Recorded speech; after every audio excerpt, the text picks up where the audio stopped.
রাজধানীর মোহাম্মদপুরে মা ও মেয়েকে নৃশংসভাবে হত্যার ঘটনায় গ্রেপ্তার গৃহকর্মী আয়েশা বেগম চাঞ্চল্যকর তথ্য দিয়েছেন তদন্ত কর্মকর্তাদের। টাকা চুরি নিয়ে কথা কাটাকাটির জেরেই হত্যাকাণ্ড ঘটেছে বলে জানিয়েছে পুলিশ।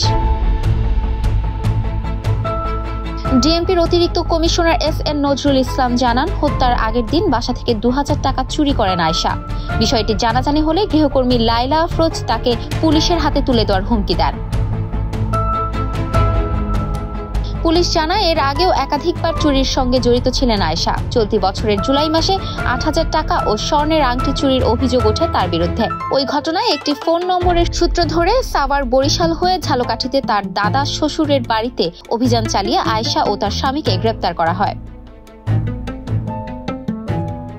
মা ও মেয়েকে হত্যার পর আয়েশা ল্যাপটপ সহ মূল্যবান সামগ্রী নিয়ে পালিয়ে যায়। শুধু তাই নয়, এর আগে নিজের বোনের বাসা থেকেও ২ লাখ টাকা চুরি করেছিল Ayesha.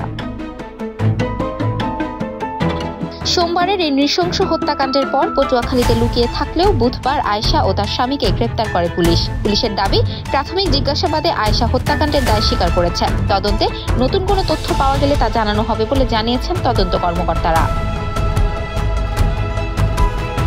Desk report, campus Times.